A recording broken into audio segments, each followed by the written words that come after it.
प्रिय छात्रों, आज हम यूनिट 1 बीजगणित तथा लघुगणक के अंतर्गत अध्याय 5 लघुगणक लॉगरिथम का अध्ययन करेंगे। लॉगरिथम क्या है, क्या इसकी उपयोगिता है?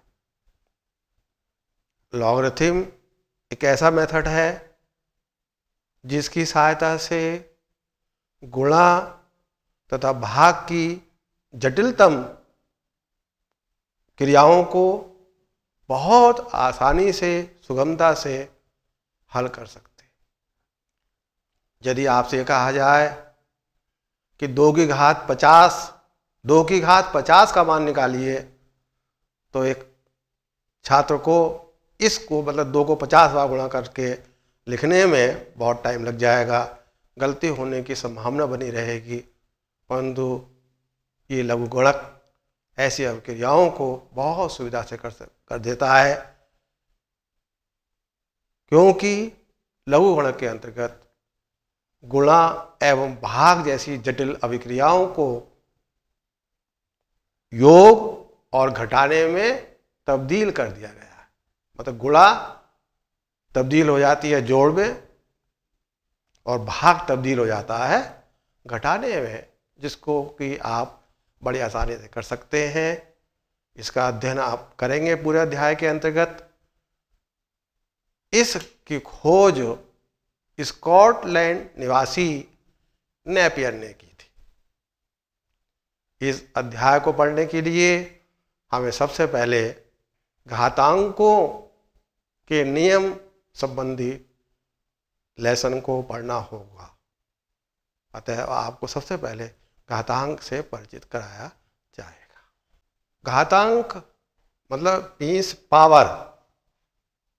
अपने कहा 2 की घात 30, तो 30 जो है इसकी घातांक है, इसकी पावर है।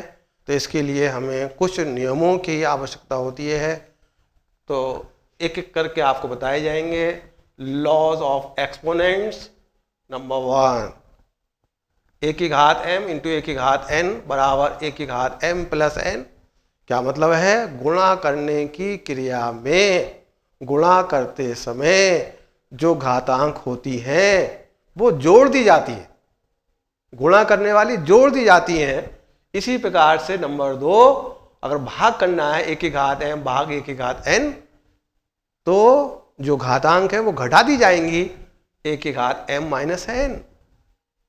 नंबर 3, यदि कोई घात वाली राशि है और उसका भी घात है, a की घात m में m भी पावर है और इस पूरे की पावर n है, तो इन दोनों की आपस में गुणा कर दी जाएगी m इंटू n। मान लीजिए यहाँ पर 2 लिखा है, यहाँ पर 5 लिखा है, तो 5 दूनी 10 हो जाएगा, दैट इज a की घात mn। नंबर 4, a की घात नफी n बराबर a की घात n, अर्थात पावर यदि अंश से हर में जाए या हर से अंश में जाए तो चिन्ह उसका परिवर्तित हो जाता है। ये इसके थोड़े से उपयोग हैं कि अगर किसी भी पावर शून्य हो तो उसका मान 1 होता है। नंबर 6, अगर ए बी के ऊपर होल पावर है n है, इसका मतलब ये पावर a के लिए भी रहेगी और b के लिए भी रहेगी, a की घात n b की घात n। और नंबर 7, यही क्रिया अगर a अपॉन b पर पूरे पर पावर n लगी हुई है, इसका मतलब ये जो n पावर है ये अंश के लिए भी है और हर के लिए भी है, a की घात n बटे b की घात n। ये सभी नियम घातांकों के नियम कहलाते हैं। इसके आधार पर अब हम कुछ प्रश्न लेकर इनका उपयोग करेंगे।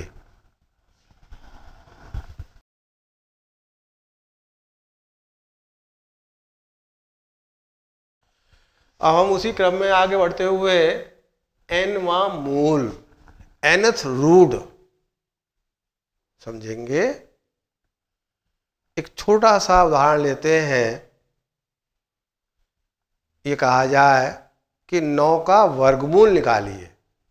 हम छोटी कक्षाओं में अध्ययन करते हैं, तो ये कहते हैं कि 9 का वर्गमूल निकालने के लिए 9 के गुणनखंड कीजिए, 3 गुणा 3, 2 2 के जोड़े बना लीजिए और हर जोड़े में से एक संख्या बाहर ले लीजिए। तो 9 3 गुणा 3, एक जोड़ा बन गया 2 का, 3 बाहर ले लिया, हम कहेंगे 9 का वर्गमूल 3 है। इसको सांकेतिक रूप में लिखेंगे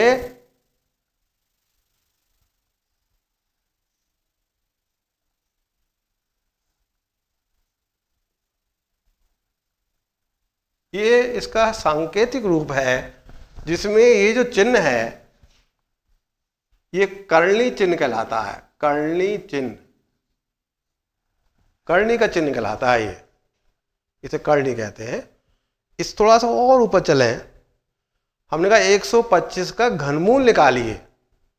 घनमूल में आपने पढ़ा होगा छोटी कक्षाओं के अंदर कि जोड़े करिए 3 3 के, और जैसे 125 5 गुणा 5 गुणा 5, तो एक जोड़ा 3 का बन गया, 5 का हर जोड़े में से एक संख्या बाहर निकाल लिए, एक ही जोड़ा है 5 बाहर निकालेंगे, हम कहेंगे 5 का घनमूल 5 आ गया इसका घनमूल।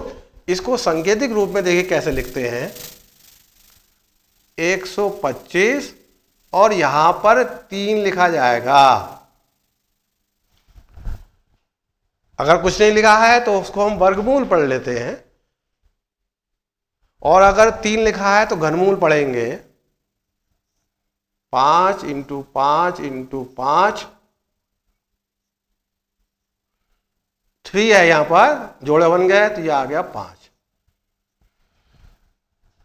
तो ये घनमूल हो गया। इसी प्रकार से 4th मूल, 5th मूल, 6th मूल, nth मूल जब हम जिसकी बात कर रहे हैं, nवां मूल, इसका मतलब क्या हो गया, n संख्याओं के जोड़े बनाए जाएंगे। n का मान 4 हो सकता है, 5 हो सकता है, जैसा यहां कर्णी चिन्ह में लिखा होगा उतनी ही संख्याओं के जोड़े बनाए जाएंगे। ये याद रखना है, इसे हम nth मूल कहते हैं।